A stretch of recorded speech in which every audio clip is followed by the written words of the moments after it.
On Earth, there's a predator known as the wolf. In space, there has not been a more effective, ruthless, and calculating predator than the Yautja, alien hunters capable of conquering entire planets. But what if the weakest of these legendary hunters discover that there is something more important than raw violence? The Alpha isn't the wolf who kills the most. He is the one who best protects the pack.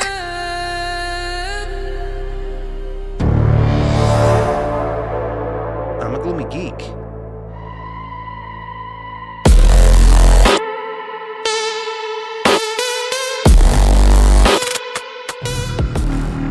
Hi! I'm synthetic. I was built and deployed by the Weyland-Yutani Corporation for research.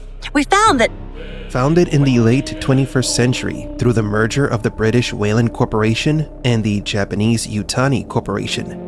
Yutani in particular is known as the company that engineers extra-long distant extraterrestrial space travel and exploration.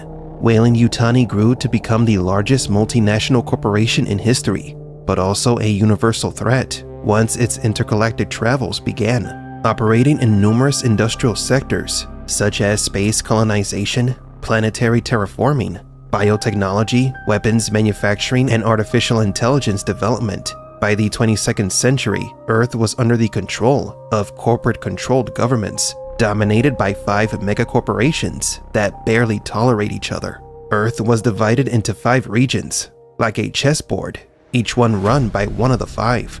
Weyland-Yutani, the oldest and most ruthless, controls North and South America, and treats Mars and Saturn's moons as mere extensions of its corporate empire. Threshold, with dominance over Europe, exercises iron control over its territory. Dynamic, with influence in North Africa and the Middle East, is a key player in technology and energy resources. Lynch, owner of Russia, operates with an aggressive policy and a militarized approach. And Prodigy, the newest player, with control of East Asia, Australia, Greenland, and Iceland, founded by the young trillionaire Boy Cavalier, creator of the hybrids and Weyland-Yutani's newest obstacle. These 5 corporations fight over contracts or resources and compete for the control of the direction of humanity. Their fight is for technological and biological dominance, and above all, for who will have the most moral authority in a world where traditional governments no longer exist. These secret wars for immorality and corporate supremacy define society itself. Now back to Weyland-Yutani. Throughout nearly the entire Alien franchise, WY has been depicted as an evil shadow organization obsessed with capturing a xenomorph. But is the company that simple-minded? Is capturing an alien all there is? Or are we missing something? Xenomorphs don't seem to be that rare. Every Alien story featured humans who failed to bring these creatures to Earth safely. Prometheus and Alien Covenant tell the origin of these alien species, yet now they contradict the appearance of the creature in Alien Earth. The Alien vs. Predator movies established that the xenomorphs had been around for centuries before modern human civilization, and they were simply prey to be hunted by the predators. Regardless of how or when the Xenos came into existence, Weyland-Yutani seems to always be present. The corporation has had multiple interactions and conflicts with the aliens. At some point, they must have caught one and experimented on it, just as they have with the predators.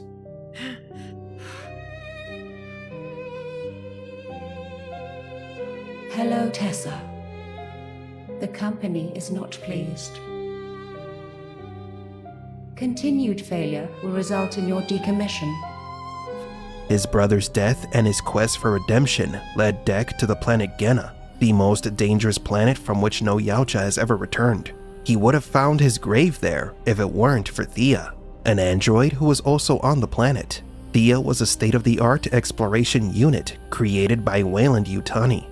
She, along other synthetics, was sent to explore the planet Genna for research purposes, and they were attacked by the Kalisk.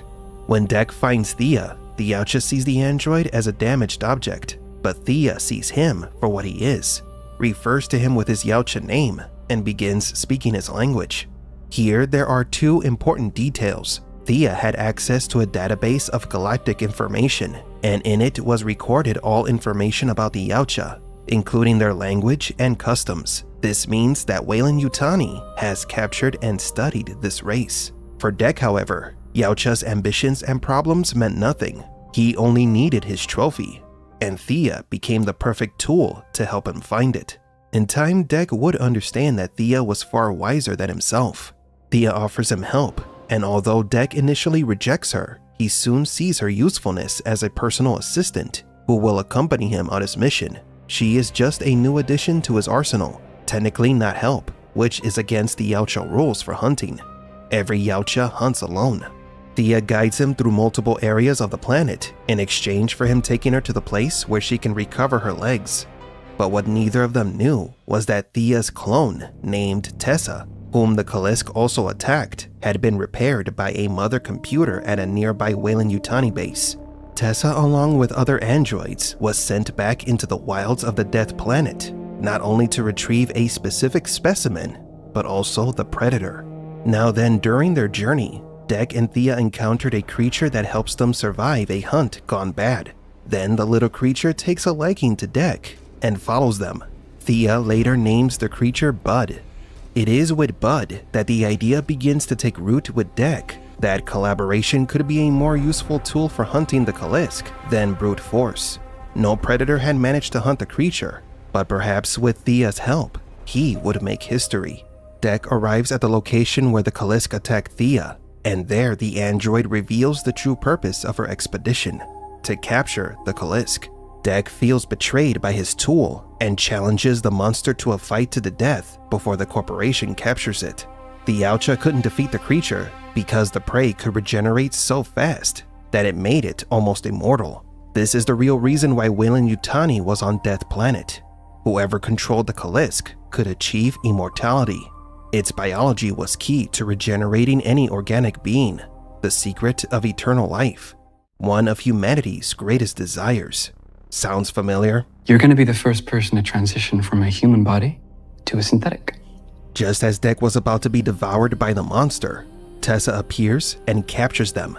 On the transport back to the base, Tessa conducts studies on the Yautja. Thia helps the Yautja escape, and he is left abandoned on the planet, along with his failure. He failed his brother Quay. Dek returns to the demolished campsite where he fought the unkillable monster, and there he finds Bud, whom he had abandoned earlier. It turns out that the little creature is the child of Dek's prey. Dek has been saved many times. Now he decides to rescue, not hunt. He understood that relentlessly hunting Bud's mother would be repeating the cycle of violence that his father had imposed on him. He refuses to hunt, and for the first time ever, a Yautja broke the code of honor written in blood. Dek becomes the first predator to show empathy and selflessness towards others. The final battle ends with Tessa destroying the Kalisk by detonating a freeze bomb within the creature. Then she is destroyed by Dek. Thus Bud, Thia, and Dek were left without a clan, without a family, and so the three of them form a clan of their own. The film then returns to Yautja Prime, where Dek presents the android Tessa's skull to his clan, claiming it as his trophy. His father considers him a failure for not bringing back the Kalisk's head, and an insult to the Yautja code, and sends his men to kill Dek. Dek easily deals with the guards. He then defeats his father and claims his prize, a Yautja cloak. The death of Dek's father represents the deconstruction of the old Yautja values. The code of honor has been broken, and now Dek must establish his own system or face something worse. The film concludes with a mid-credits scene of Dek and his new clan, watching as a new pack approaches from a distance. Dek reveals to Thia that it is his mother who is coming, leaving the door wide open for a new chapter where Dek must deal with his mother and the darker side of his clan. Appearances of the female Yautja are rare outside of books and comics. Characters such as Big Mama, a Yautja warrior and queen, was introduced in the Predator books as a fundamental figure in Yautja culture. In the comics, Yautja hierarchies are both patriarchal and matriarchal, suggesting that Dek's mother could be a high-ranking leader, or even the queen herself. The human Naru, daughter of Aruka, had a confrontation with a Yautja. Naru was a healer, like many of the women in her lineage, but she longed to become a hunter like her brother. One day while dreaming of becoming a huntress, she saw a metal bird descend from the sky. she interpreted as a sign from the gods, a call to become the warrior she dreamed of since childhood. But little did she knew that fate had in store for her a battle against a god. Naru joins the hunter's initiation rite after this supposed sign, moving away from the purpose her family had marked her for, and finally takes on the role of a hunter. It is then that Naru meets one of the deadliest predators in the universe, who, like her, was fulfilling his initiation rite and following a code to hunt the hunters. The fight between the two hunters was inevitable. Although Naru didn't have the tools or the physical strength to defeat such a powerful creature, she possessed something that the Yautja didn't consider a threat: human ingenuity. Using traps, camouflage, and even the predator's own weapons against him, Naru manages to turn the hunt around. With cunning and strategy, she turns her weaknesses into an advantage, defeats the hunter, and claims victory. This triumph makes her the leader of her clan, a new war leader of her village. But her true destiny lie among the stars. In the post-credit scene of the Predator animated film Killer of Killers, something interesting happens. Naru and Dutch appear in cryostasis on board a Predator ship. This suggests that they are being transported, possibly to Yautja Prime, the Predator's home world. Why would the Yautja need humans? In Predator Badlands, we are told that the Yautja must go from planet to planet, hunting the deadliest creatures and greatest warriors to fulfill tradition and their ritual. But the purpose behind such rituals is more than religious tradition. After a successful hunt, the predator takes the resources or remains of its prey to study them and incorporate the best parts into its civilization. What began as a hunt on Earth centuries ago became an experiment between species. And this is where everything starts to connect with Predator Badlands. In the film, we saw predators with feelings for the first time. Quay gave his life for his brother so that he could reach Genna and hunt the Kalisk. Dek showed deep emotions, unlike any other predator we've seen before. Thia, the android, explains to Dek that she and Tessa were created to feel and understand emotions because that helped them survive in Genna. That ability to feel is what Thia uses to manipulate Dek. How can Thia emotionally manipulate Dek if he is a Yautja? The answer is that by having the capacity to feel makes Dek vulnerable to manipulation. Why would a Yautja act more like a human? The answer to that might have been right in front of us since Killer of Killers. Dek could be an experiment Yautja offspring, created with Naru and Dutch's DNA. The Yautja may be creating soldiers with human characteristics because they know a war against the humans is inevitable. And so again we ask, who is Dek's mother? The woman seen approaching in the mid-credits scene of Predator Badlands could be none other than Naru, who was integrated into Yautja culture. How could she become a Yautja leader, you may ask? In the Alien vs. Predator comics, Machiko Noguchi was a human who became a Yautja warrior, so it wouldn't be strange to see other species, like humans, collaborating with and integrating into the Yautja. After all, the Yautja Code of Honor is quite similar to the tribal structure that Naru knew. For her, it would be a natural transition. If it really is Naru approaching from the horizon, she could be the link that connects all the Predator films, and the logical way to introduce humans into this new era of Predator films. The theory that Dek could be related to Naru or Dutch would explain the existence of Yautja with human emotions. It connects the entire Predator and Alien universe. If the Yautja are experimenting with humans, who is the real threat to the Predators? Perhaps the answer isn't a specific planet or species, but something that has been brewing for centuries. The true emerging threat is the synthetics, those who appear in all advanced civilizations, the replication of artificial creation, the rise of machines, and the destruction of everything. We know that the Yautja have fought machines before, and that even they recognize the danger of intelligence without honor or code. The Yautja have been expecting and preparing for the rise of Weyland-Yutani and its androids. A war they knew was inevitable. If that's true, an alliance might be required. Humans and Yautja fighting together to stop the megacorporation's expansion. And at the center of it all is Dek, a part human predator, the bridge between two species destined to clash, and perhaps the only hope of surviving a common enemy. No one understands the lonely perfection of my dreams. I found perfection here. I've created it. A perfect organism. Peter Weyland created David to be the perfect helper, to help him find the answer to humanity's oldest question: what is the purpose of life? I have spent my entire lifetime contemplating the questions. Where do we come from? What is our purpose? But in its hubris, the man dragged David to the stars, where he exposed the machine to the horrors of the xenomorphs and the engineers. There, the android began to understand that humanity was willing to do whatever it took to become the dominant species in the universe. David saw how morally flawed humans were and began to change. Take a look. Something to see.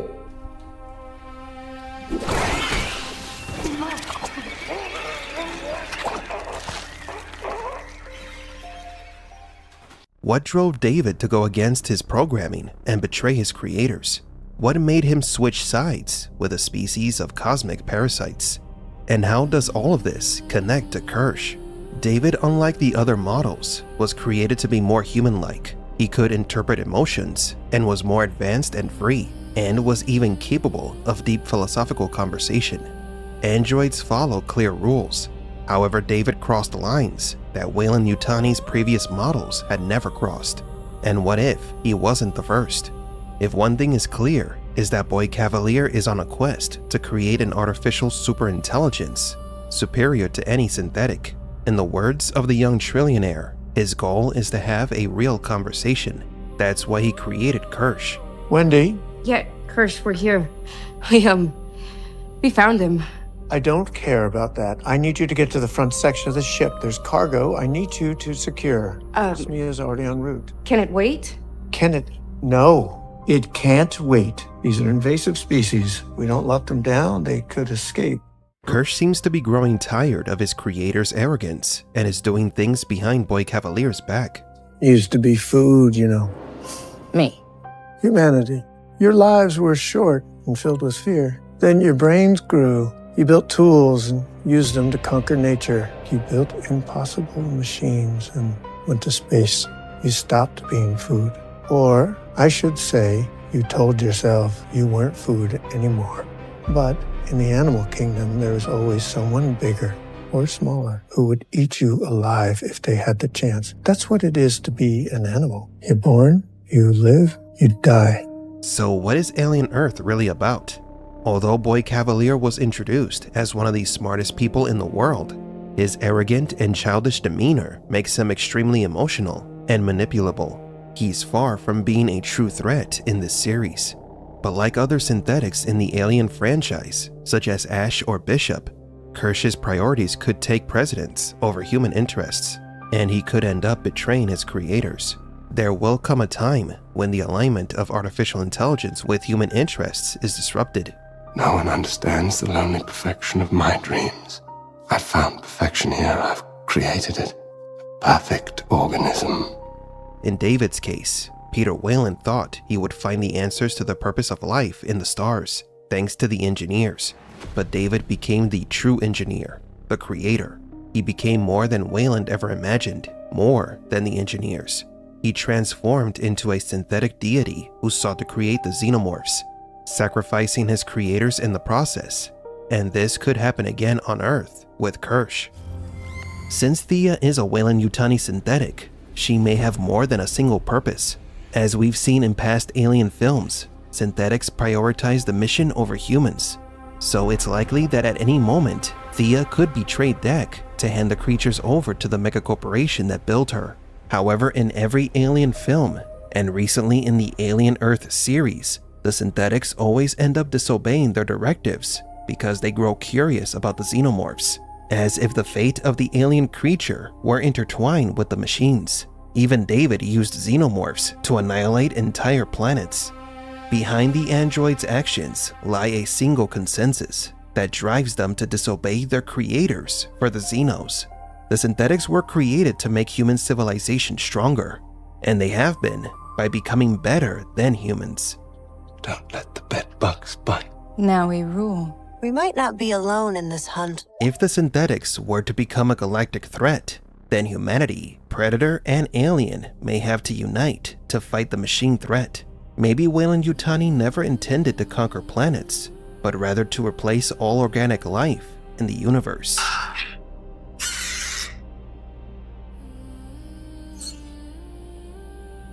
So what do you think? Will Thia betray Dec? Are the androids, the result of humanity's obsession with power and perfection, the true villains? I'm a Gloomy Geek, and don't forget to like and subscribe.